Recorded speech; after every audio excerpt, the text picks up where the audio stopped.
JT Show. What's going on, Smashers, and welcome to another episode of the Smash JT Show, my weekly episodic adventure discussing divisive issues in the video game industry and beyond sometimes. It airs every Friday. Like always, if you enjoy what I'm doing here, smash that like button, hit the subscribe if you're new, and let's just jump right into it. For this week, the topic we are focusing on is the price of portability. It's something that a lot of people have touched on, but I haven't seen many deep dives on it. Any critical thinking, things that make you wonder why game companies charge what they do for specific games when they bring them to the Switch. Everybody's familiar with the Switch tax. Everybody understands that games coming to the Switch typically cost, we'll say, about $10 more than what they cost on other systems when they're new. Before I dive deep into the games I'm going to be talking about and more details in that, we need to first discuss what the Switch tax even is. It seems to be just a nomenclature that's accepted by the gaming community at large at this point.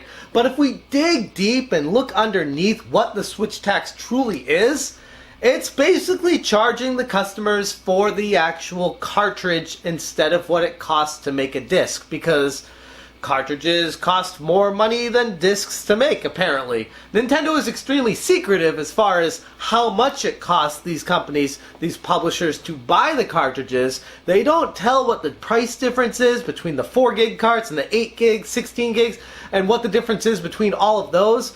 But it is fairly common knowledge that the higher up the gigs of the cartridge that they purchase from Nintendo, the more it costs them, which ultimately teaches the lesson of why are we going to spend money on a 32 or 64 gig cart or however big they go when we can just go with a cheaper cart and have the customer download most of the game and put it on their Switch internal memory so that we don't have to take on that charge from Nintendo. But even when they do that, they still add the Switch tax, so they almost in a way double dip on screwing over the consumers. We still don't know how much these cartridges are costing these publishers when comparing them to how much it costs to make a Blu-ray DVD of the game on PlayStation 4 or Xbox One.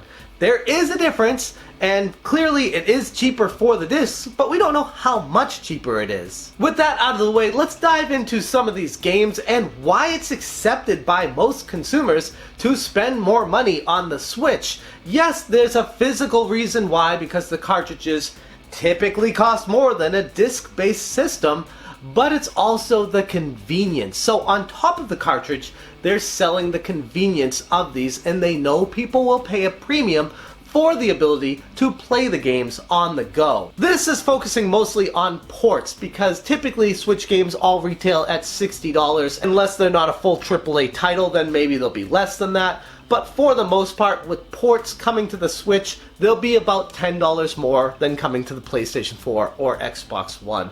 And the reason why I'm focusing on this topic is for those of you who missed my Resident Evil rant, I'll put a link above me there, but this got me thinking about other games on the Switch, why games cost more, and what we think about before purchasing them, if it's worth it to us. Now, regarding Resident Evil, you know my feelings on that. $60 for those two games is absolutely ludicrous. But what would not be ludicrous? What would make more sense for the Resident Evil collection coming to the Switch? $40? A little bit high, but I could see it because of the $10 Switch tax. $30 would be right in the sweet spot, because currently the game is selling new on the PlayStation 4 and Xbox One for around $22. But that's if you consider that Switch tax acceptable. A lot of people are frustrated with games that are basically the same. Sometimes they're even toned down games because they don't have the graphic processing power on the Switch that they do on the other systems, and they still cost more. So it goes more to the individual of if this is something you feel is valuable and worth the money or not. But it goes a lot deeper than that, because as a gaming community, as people who play these games and purchase them, every time you bring that game to the register and rig it up and you purchase it and bring it home, you are sending a message to these game companies that you're okay with the price you're paying for it. And that's fine. If you want to pay $60 for the Resident Evil collection, Origins, whatever, have at it. That's your thing. I just feel like that's a bad message to be sending to the game companies, because if we do that, that lets them know they're justified in their decision of charging people and fleecing them of their money for a decade-old compilation that's available in plentiful supply in other locations. This video might feel like I'm talking in circles just a little bit, but it's more just to get us thinking before we go to purchase these games. Captain Toad Treasure Tracker, $40 on the Wii U, $40 when it came to the Switch. But Donkey Kong Tropical Freeze, yes, it has the new funky mode on the Switch, but when this originally came out on the Wii U, it was $50. When it came to the Switch, it was $60 for essentially the same game. So for some reason, Nintendo felt like it was okay to send the same MSRP for this game to the Switch, but then when Donkey Kong Tropical Freeze comes to the Switch, Nintendo felt justified adding $10 to the price tag, even though the gameplay is essentially the same, which is exactly why I haven't purchased it on the Switch yet, because I felt like they were overcharging for that game. Plenty of people missed out on it on the Wii U, but honestly, I felt like that was Nintendo taking advantage of people that didn't play it on the Wii U, that wanted to play it on the Switch. They felt like they could charge more money and get it, and it's worked for the most part. That game has held its value pretty well. Other games that have come to mind, Elder Scrolls Skyrim and LA Noire. I mean, Elder Scrolls Skyrim, this was $60 retail on the Switch, and LA Noire, $50. These games were over a decade old. They were simply just ports with a few additions and changes and fixes. Minor fixes, there were still many problems with them, but the price was insanely high for how old these games were. Yes, people purchased them, yes, people never played them initially, but it got me wondering, is it worth it? Or are these game companies just fleecing people of their money in exchange for games that don't take very much work to put together? That is a problem, because if the consumers are encouraging that practice, it lowers the quality of the games in the future, it lowers creativity, it lowers new games coming out, because all they're going to start doing is rehashing all these older games and charging full MSRP for them, because people haven't played them before and want them on the go. But I want to pass the question off to you guys, how you feel about these ports coming to the Switch. Does the game matter? Is there a price in mind that you would pay, and once it goes past that you just say no? Or is the game quality something that no matter what they charge for it, you're going to buy it because you want to play that game? And yes, it varies on an individual level and it changes game by game,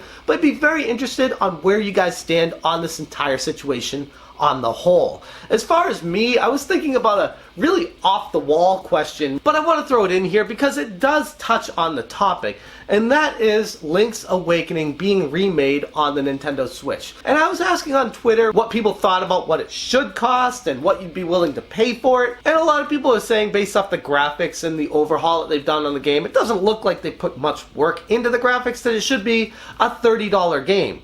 Whereas for me, it defined my childhood, and I'm super excited about that game. I'd be more than willing to spend $60 on the title. Hell, I'd be willing to spend even more than $60 on it because I really want to play that game. So it does depend a lot on the title, your history with it, how you feel about the series. Whole lot of things go into it, but these game companies know that. They bank on nostalgia to sell these games to you. So the next time you go to the register and purchase one of these games, just keep that in the back of your mind. Make sure what you're spending on it is gonna be worth it to you in the long run. And that's where I'm gonna leave that topic, but like I said, very interested to hear where you guys stand on the whole remakes and ports for these games coming to the Nintendo Switch and how you feel the pricing should be on them. As far as the smashing game of the week is concerned, I've been playing a ton of Degrees of Separation on the Nintendo Switch. It's an indie title. It's a co-op platform puzzle game where one of you takes the role of an ice person, the other one a fire person, and you use your abilities based off of where you're standing. It swaps the screen around and you're able to freeze and melt things in order to progress. It's been a lot of fun. I'm actually playing it with my almost 6-year-old son right now, but I feel like this is the perfect title for a date night or just interacting with your own family members. It's a lot of fun and definitely worth checking out if you're interested in a game on the go that works really well as a couch co-op. And that's where I'm going to leave this week's episode. I want to say a special thank you to all the Patreons listed here. If anybody out there is interested in joining them for as little as $1 per month, I'll put a link to the Patreon at the end of this video. And if you haven't subscribed already, you enjoy what I'm doing here, hit the subscribe button. And at the end of this video, I'll also put a link to last week's episode. That's all I got for you guys today. Thank you so much for watching. And as always, you stay smashing.